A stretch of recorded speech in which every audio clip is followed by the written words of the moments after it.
Have you booked or are you planning on booking a cruise with Holland America Line? Well, stay tuned because today we're going to talk about some of the challenges that we're having on our upcoming cruise on the Eurodam. Today on Seymour Seas.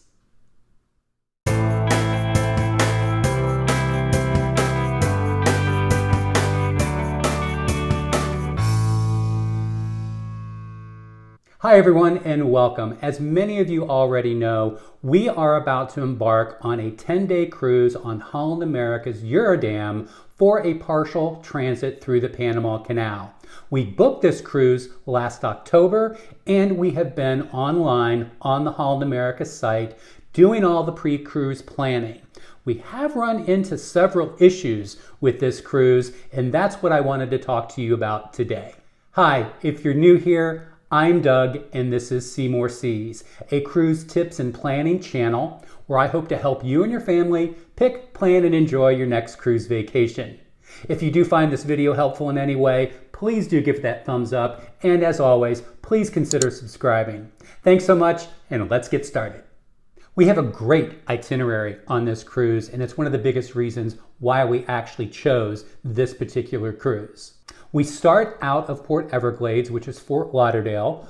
We then go to Holland America's private island, Half Moon Cay, which we've been to a few times before. We have a sea day, and then we're heading to Curacao and also Aruba. We have a sea day before getting to the Panama Canal, where we traverse half of the canal through the first 3 locks. We then go to the lake, we turn around, and then we come back through those same 3 locks. And then we go to Costa Rica, and then 2 days back to Fort Lauderdale. We are on the Eurodam, which was built in 2007. It is a signature class ship. Its sister ship is the New Amsterdam, which we've also been on. So this is going to be a very similar ship for us.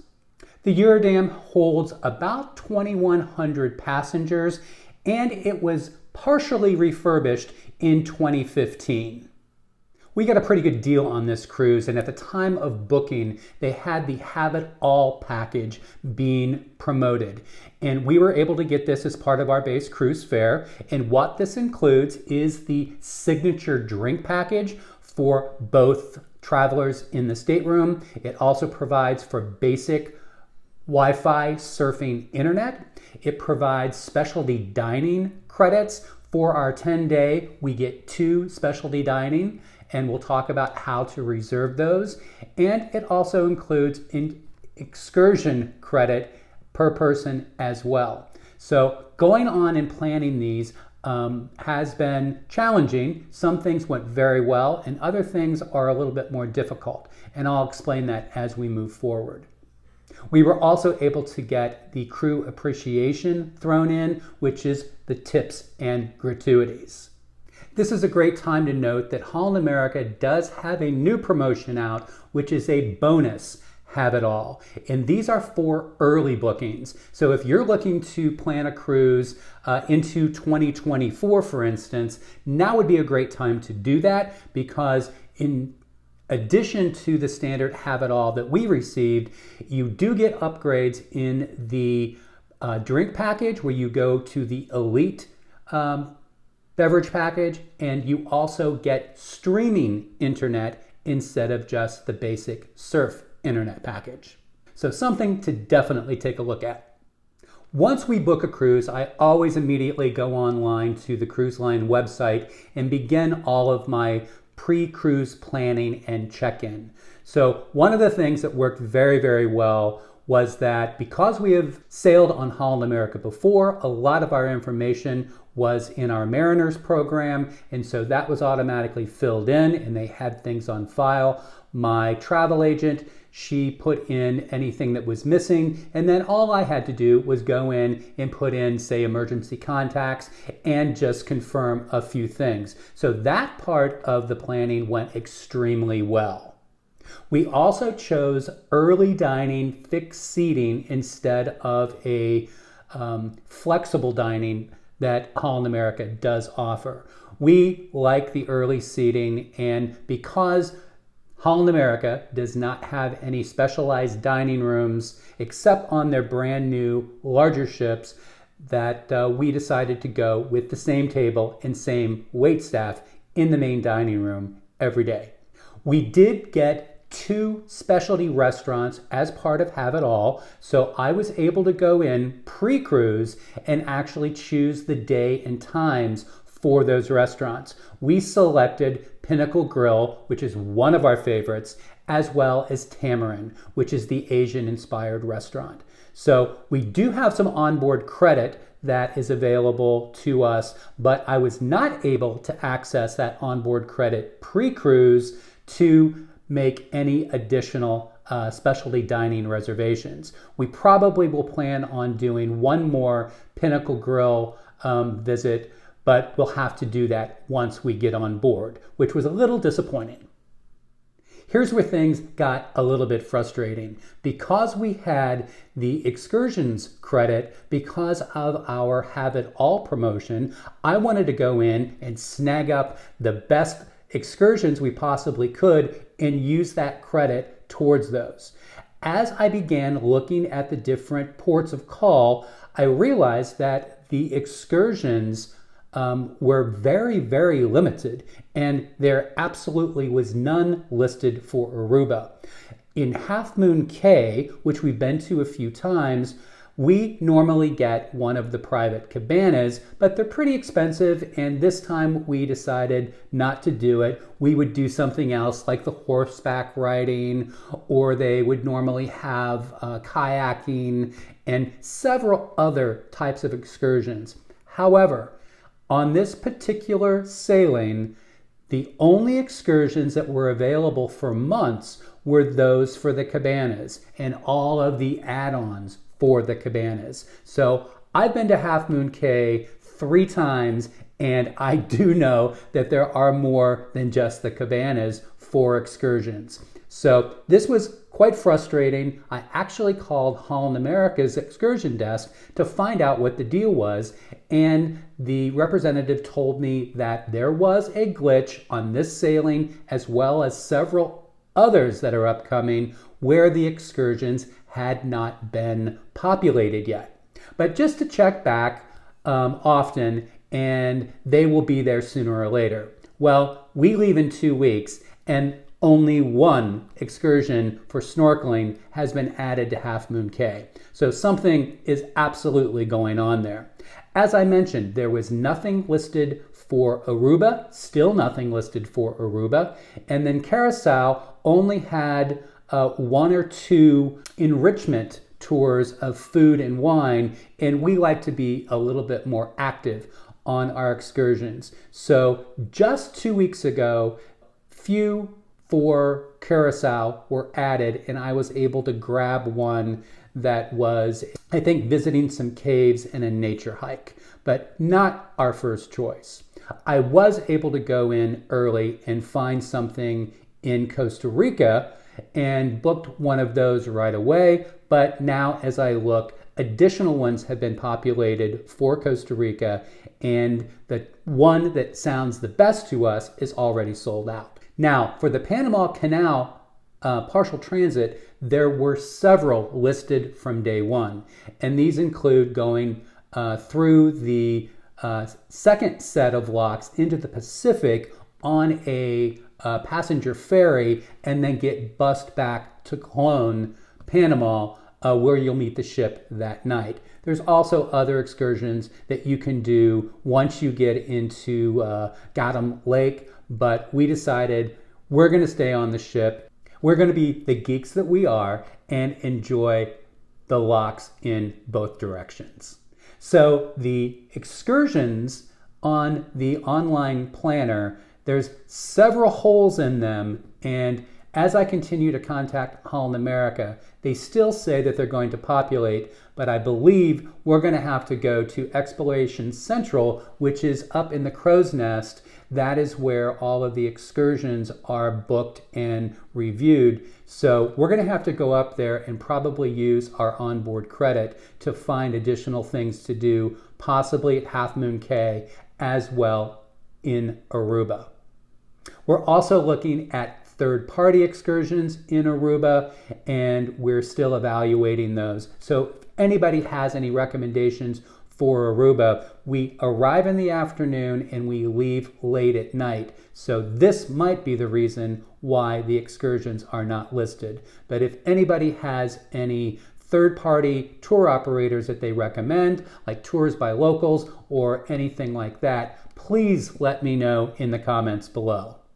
As I mentioned, as part of our booking, we also have onboard credit that we're not able to access until we get on board. Other cruise lines such as Celebrity allows you to use that onboard credit to do pre-booking online. So one of the things that we want to do is we want to upgrade our internet from the surfing package, which is the basic speed package, to the streaming package. We contacted Holland America, and we were told that we can do this on board for $50 using our onboard credit. So since there's no access to that onboard credit for pre-cruise planning, we have no problem in doing that once we get on board. We just hope that it is the $50 and not something like $50 per day. But we were assured that it was only a $50 upcharge for the streaming package. Now, upon reading some recent reviews of this 10-day partial Panama Canal transit on the Eurodam, we've learned that the entertainment is still intact and they have not made the changes.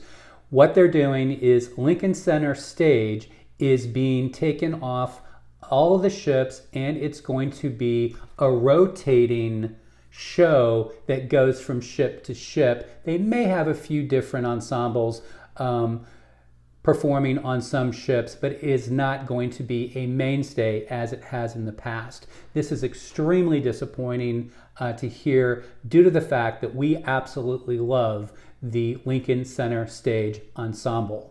Another item that I'm trying to determine is if there are going to be any culinary classes on sea days. Now, they used to have a relationship and partnership with America's Test Kitchen where they had several different culinary classes throughout the day in the same venue where B.B. King's Blues Club is located on the signature class ships. If anyone can answer that for me and let me know if there are similar culinary classes being held on the Eurodam or the New Amsterdam, I would really like to know that because I really enjoyed those on the sea days. I have also learned, due to the fact that my travel agent was just on the Eurodam, that the Eurodam is going into dry dock for 2 weeks right after her cruise ended. So it should be in dry dock now. We do not know what type of refurbishments are going to happen on the ship. Could be just standard maintenance that all ships have to do every few years, but we're hoping that the inside gets a little bit of refreshing due to the fact that I don't believe it's had a major refresh since it was built in 2007. The 2015 refurbishment did do Exploration Central, it did add some additional venues, and it did upgrade the suites, but not the standard cabins or the main public areas. So hopefully, fingers crossed, that we'll see some changes from this dry dock. If anybody knows what's going on with the dry dock, please leave those in the comments below so everybody can benefit from your knowledge. Thanks so much. And finally, one thing that I always recommend before you go on a cruise as part of your pre-cruise planning is to make sure that you've got all your gadgets that you're going to be taking on the cruise with you. I've shown you my favorites. This is one of the all-time favorites, which is the USB hub with the additional US ports. You can also get a power converter for the European plugs that have USB ports built in. I also love to take a charging brick with me to make sure that if there are not outlets beside the bed, that you can charge your phone at night, or when you're going to port for the day, you always want to make sure that you have a charging accessory with you in case the power on your phone goes low. The other standby are the luggage tags, that this is the size for all of the Carnival brand ships. Holland America is owned by Carnival Corporation, so the luggage tags fit there. Also, as part of pre-cruise planning, I was able to print out my luggage tags very early. The cruise documentation has yet to be finalized, and I will be printing that out to get my paper copy as well as electronic boarding pass. I also like to take a key card holder. Holland America Line does not have wearable technology, so you don't get a wristband like you would do on Virgin or Princess or even now Royal Caribbean. You're going to have your standard key card, and I always like to bring a key card holder with me. Also, earbuds. This is a 10-day cruise with 4 sea days, so I'm sure I'm going to be using my Bluetooth earbuds as we go through the cruise. So these are some of the top items that I recommend. I do have a video out there, and I'll leave the link below in the description of the 10 most essential items that you need to consider taking on your next cruise. So there you have it. We had some really good pre-cruise planning experiences, but there are some glitches with Holland America, and you are not able to access your onboard credit. At least I'm not, with my level of loyalty to Holland America of being a 1-star Mariner Club member. So I hope you had an enjoyable time watching the video. If you did like it, get something out of it, please do give it that thumbs up, and please subscribe to the channel if you have not done so already. Thanks so much, everybody, for stopping in today, and as always, I'll see you again soon.